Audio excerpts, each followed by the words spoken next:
नमस्कार दोस्तों, MPN academy के इस यूट्यूब चैनल पर आप सभी का हार्दिक अभिनंदन है। प्रस्तुत है weekly current affairs test series.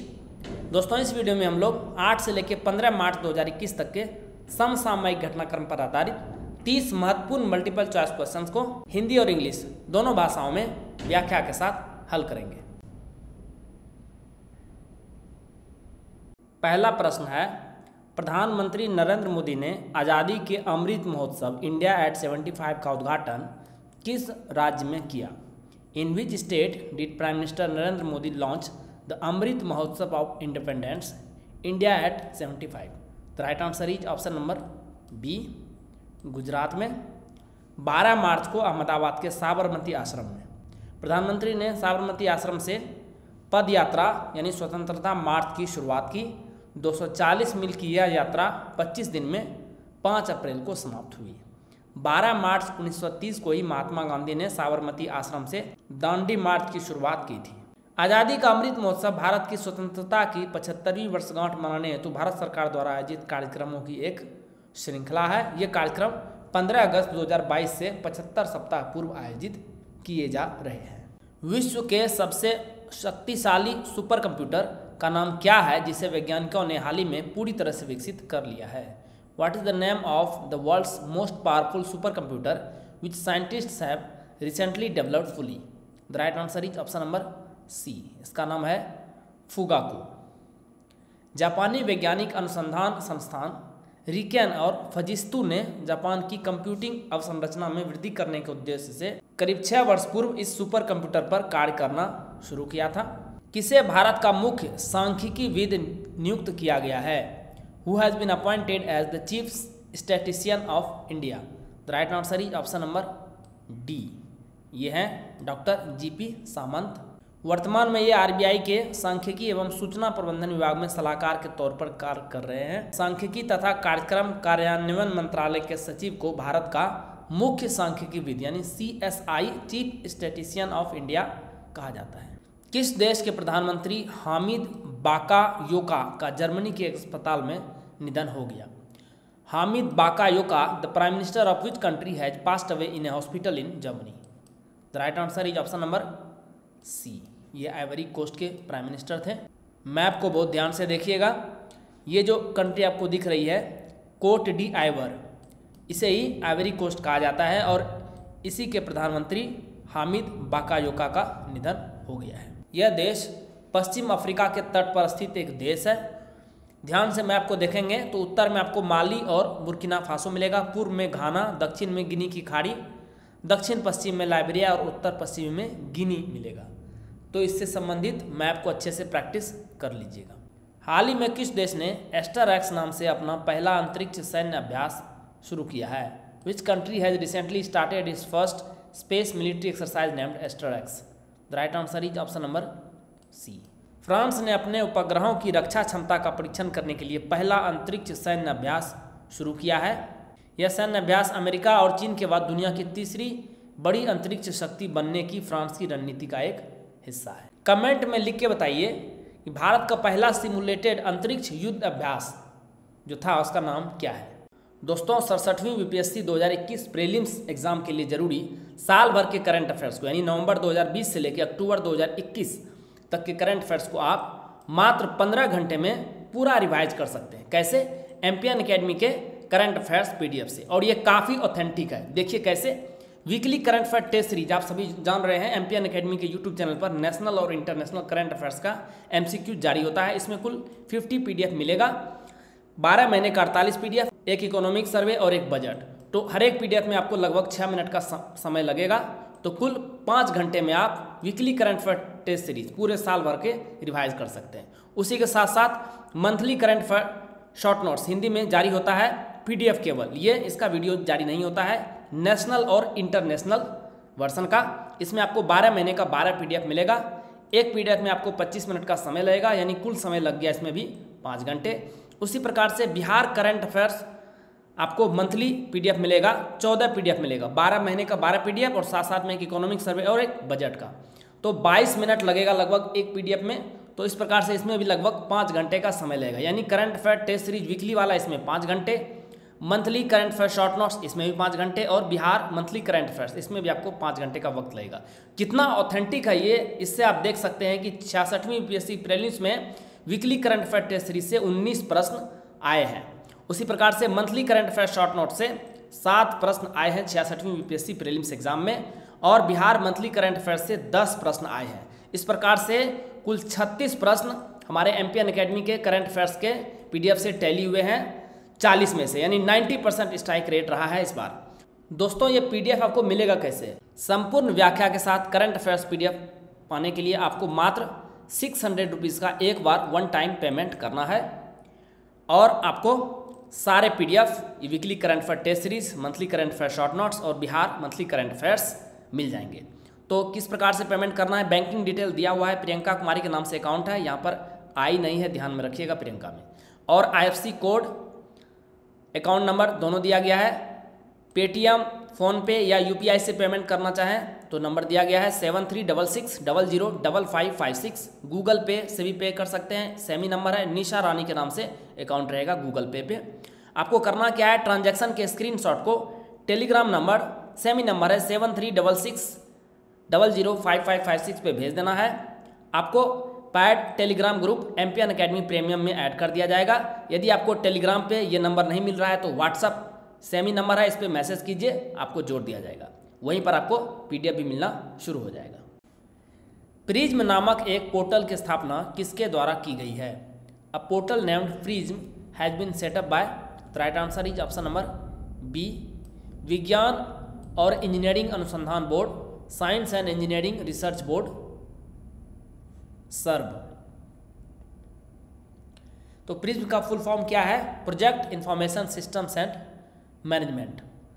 इस प्लेटफॉर्म को 2011 के बाद से SERB द्वारा स्वीकृत सभी योजनाओं के बारे में पूरी जानकारी प्रदान करने के लिए बनाया गया है, जिसमें धन का विवरण, स्थिति, शोध सारांश और प्रकाशन तथा पेटेंट जैसे परियोजना आउटपुट संबंधी विवरण शामिल होगा। काला नमक चावल महोत्सव का आयोजन किस राज्य में किया गया? In which state was the Kala Namak rice festival organised? The right answer is option number C. इसका आयोजन हुआ है उत्तर प्रदेश में सिद्धार्थनगर जिले में।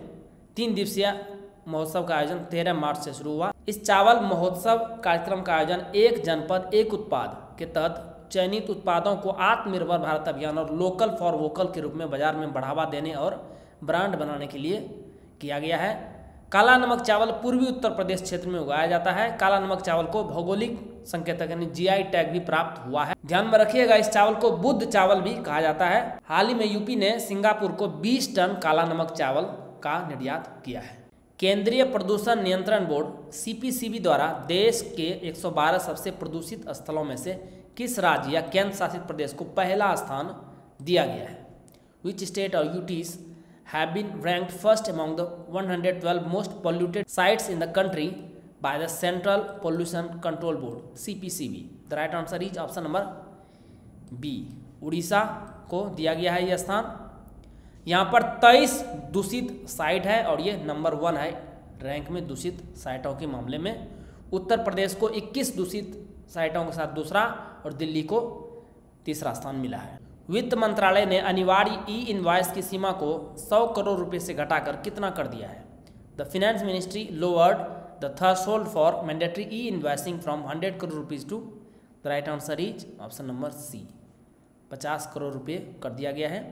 केंद्रीय अप्रत्यक्ष कर और सीमा शुल्क बोर्ड CBIC ने अधिसूचित किया है कि यह नया नियम 1 अप्रैल 2021 से लागू होगा। ई-इनवॉइस में सरकार द्वारा अधिसूचित पोर्टल पर निर्दिष्ट माल और सेवा कर यानी GST दस्तावेजों की रिपोर्टिंग विवरण और एक संदर्भ संख्या प्राप्त करना शामिल है। T20 पुरुष अंतर्राष्ट्रीय क्रिकेट में 3000 रन बनाने वाले दुनिया के पहले खिलाड़ी कौन बन गए हैं? Who has become the first player in the world to score 3000 runs in T20 men's international cricket? The right answer is option number C. ये बने हैं विराट कोहली। विराट ने इंग्लैंड के खिलाफ दूसरे T20 में अर्धशतकीय पारी खेली और T20 इंटरनेशनल में 3000 रन बनाने वाले पहले पुरुष क्रिकेटर बने।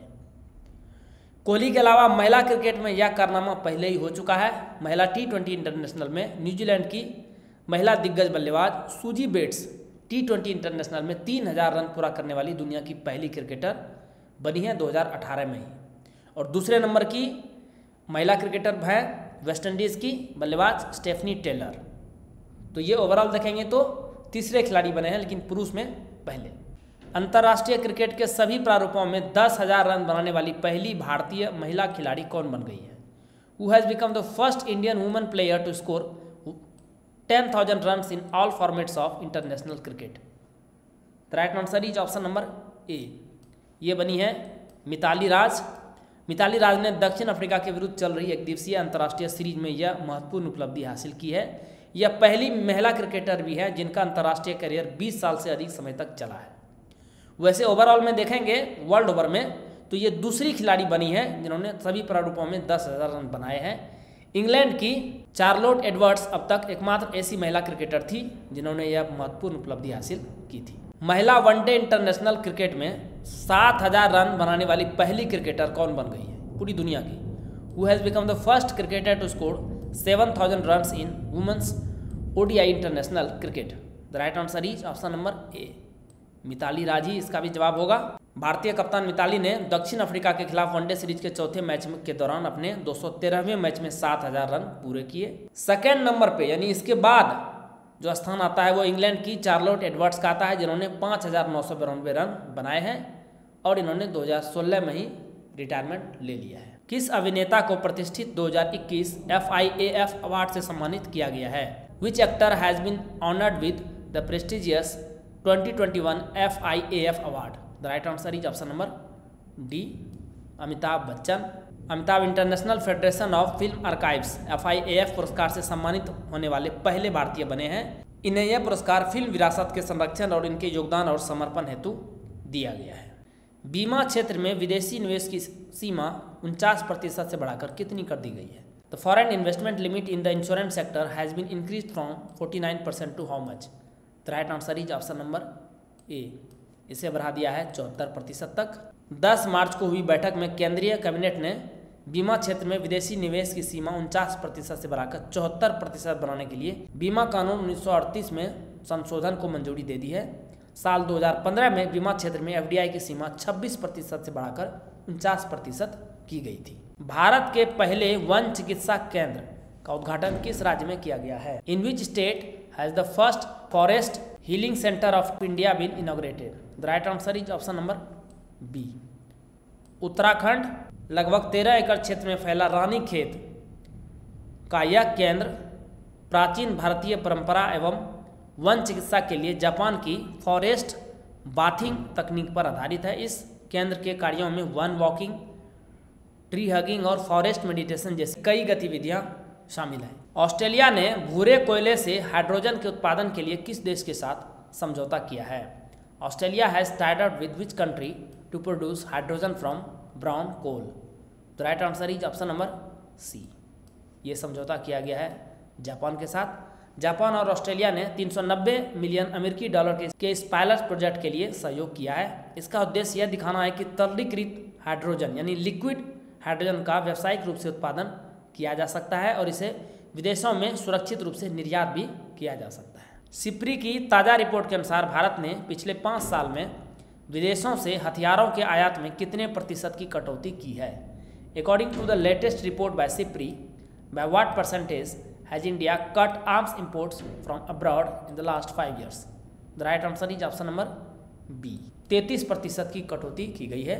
रूस अभी भारत को सबसे ज़्यादा हथियार बेचता है, लेकिन उसे भी भारत से तगड़ा झटका लगा है। भारत अब इजराइल और फ्रांस से हथियारों की खरीद पर ज़्यादा तरजीह दे रहा है। सिप्री के अनुसार सऊदी अरब के बाद भारत दुनिया का दूसरा सबसे बड़ा हथियार आयातक देश बना हुआ है।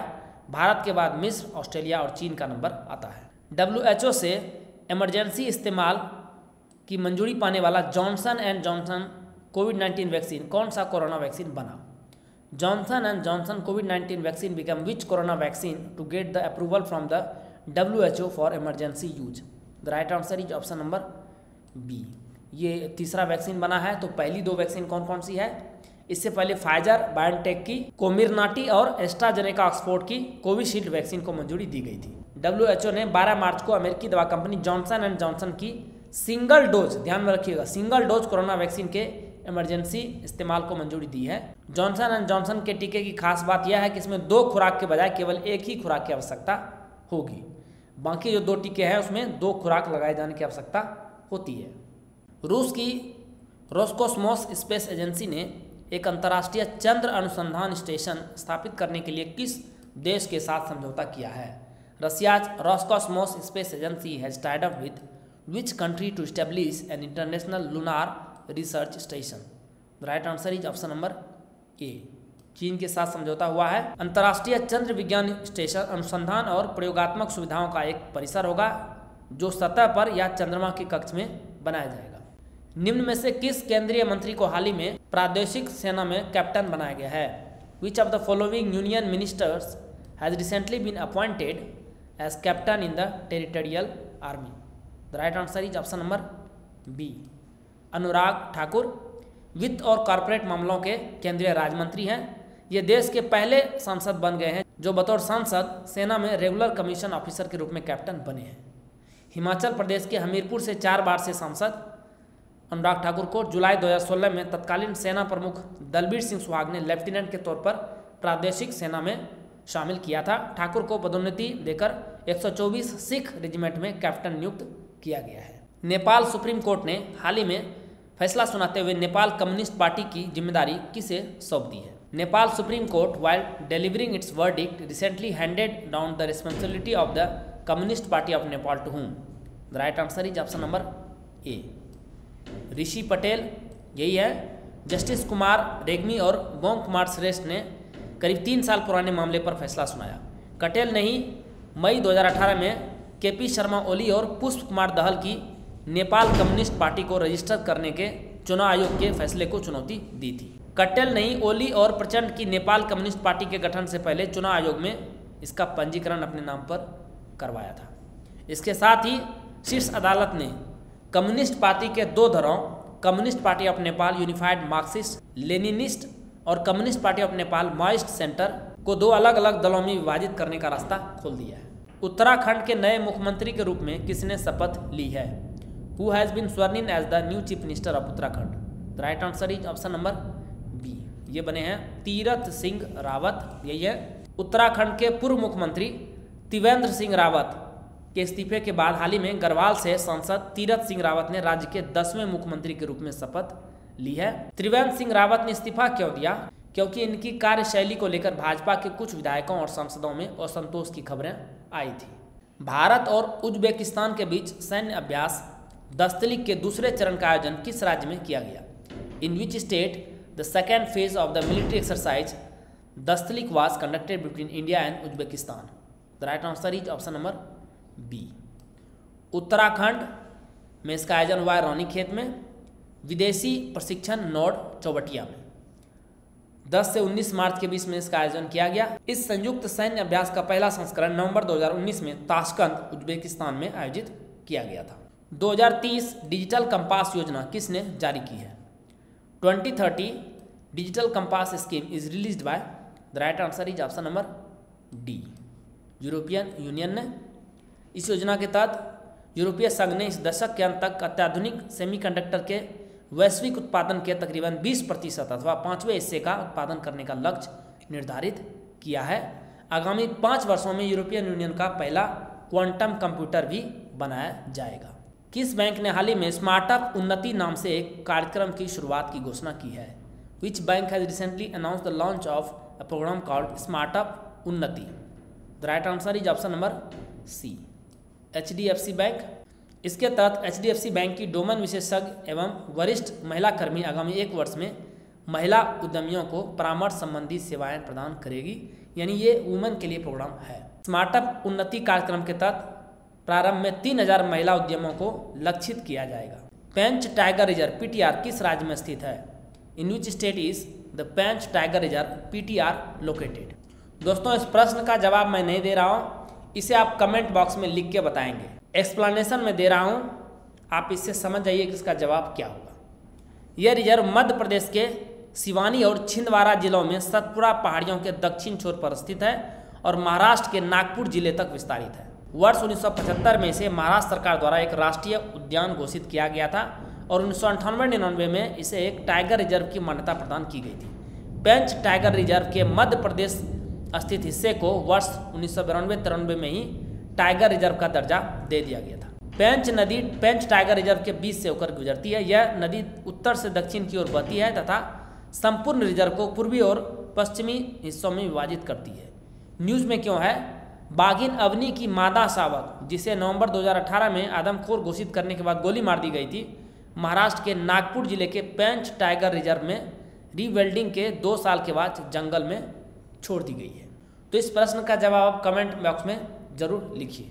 इक्विन हर्पिस वायरस EHV1 किस जानवर से संबंधित एक अत्यधिक संक्रामक श्वसन रोगजनक है? Equine herpes virus EHV1 is a highly contagious respiratory pathogen associated with which animal? The right answer is option number C। ये घोड़ा से संबंधित है। अब तक 7 देशों में EHV1 मामलों की पुष्टि हुई है। Spain, Belgium, France, Germany, Italy, Sweden और कतर। EHV1 सांस की बीमारी, गर्भपात और नवजात मृत्यु सहित घोड़ों में विभिन्न रोगों की उत्पत्ति का कारण बन सकता है। हाल ही में उद्घाटन किए गए भारत बांग्ला मैत्री सेतु का निर्माण किस नदी पर किया गया है? The recently inaugurated Indo Bangla Maitri Setu is built on which river? The right answer is option number A, Feni river. ये नदी त्रिपुरा और बांग्लादेश में भारतीय सीमा के बीच बहती है। प्रधानमंत्री नरेंद्र मोदी ने 9 मार्च को दक्षिण त्रिपुरा जिले में भारत और बांग्लादेश के बीच मैत्री सेतु का उद्घाटन किया। 1.9 किलोमीटर लंबा यह पुल सबरूम जो कि त्रिपुरा में है को रामगढ़ जो कि बांग्लादेश में है को जोड़ता है। वैसे यह परियोजना जून 2017 में शुरू की गई थी और केंद्र सरकार द्वारा पूरी तरह से यह वित्त पोषित है। इस पुल का निर्माण राष्ट्रीय राजमार्ग एवं अवसंरचना विकास निगम लिमिटेड NHIDCL ने 133 करोड़ रुपए की लागत से किया है। महिला और बाल विकास मंत्रालय के अधीन सभी प्रमुख कार्यक्रमों के बेहतर कार्यान्वयन के लिए कितने अम्ब्रेला योजनाओं के तहत वर्गीकृत करने का निर्णय लिया गया है? It has been decided to classify all major programmes under the ministry of women and child development into how many umbrella schemes for better implementation? The right answer is option number B. 3 umbrella योजनाओं के तहत पूरे योजनाओं को वर्गीकृत किया गया है। तो ये तीनों योजनाएं कौन कौन सी हैं? मिशन शक्ति, मिशन पोषण 2.0 और मिशन वात्सल्य। भारत सरकार ने 2021-22 के बजट में मिशन शक्ति योजना के लिए 3,109 करोड़ रुपये आवंटित किए हैं। मिशन शक्ति के तहत आने वाली परियोजनाएं कौन कौन सी होंगी?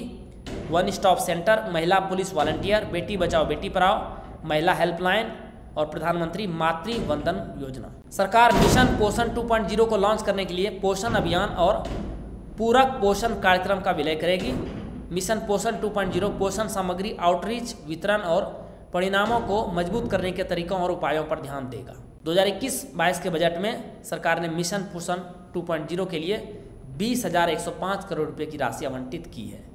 और मिशन वात्सल्य पूरे देश में बाल कल्याण सेवाओं और बाल संरक्षण सेवाओं पर ध्यान देगा। केंद्र सरकार ने इसके लिए 2021-22 के बजट में 900 करोड़ रुपये आवंटित किए हैं। दोस्तों, एमपीएन एकेडमी के यूट्यूब चैनल पर प्रसारित होने वाले सारे करंट अफेयर्स का संपूर्ण व्याख्या यानी फुल डिस्क्रिप्शन के साथ आप PDF कैसे प्राप्त कर सकते हैं इसके बारे में तो जानकारी आपको दी गई है। इसके बारे में और विस्तृत जानकारी आपको डिस्क्रिप्शन बॉक्स में भी शेयर की जा रही है। अंतिम प्रश्न है, हाल ही में किसने रिकॉर्ड 28वीं बार ग्रैमी अवार्ड जीता है? Who recently one a Grammy award for a record 28th time? The right answer is option number ए, इसका नाम है बियॉन्से। यही है। ग्रैमी अवार्ड 2021 में इस साल एक बार फिर से बियॉन्से ने महिला आर्टिस्ट का ग्रैमी अपने नाम किया। संगीत जगत में ग्रैमी अवार्ड्स को विश्व का सबसे प्रतिष्ठित अवार्ड माना जाता है। इस अवार्ड का आयोजन लॉस एंजलिस कन्वेंशन सेंटर में हुआ 14 मार्च। दोस्तों, वीडियो देखने के लिए बहुत बहुत धन्यवाद। Please write down your score in the comment section. All the best for your exam preparations.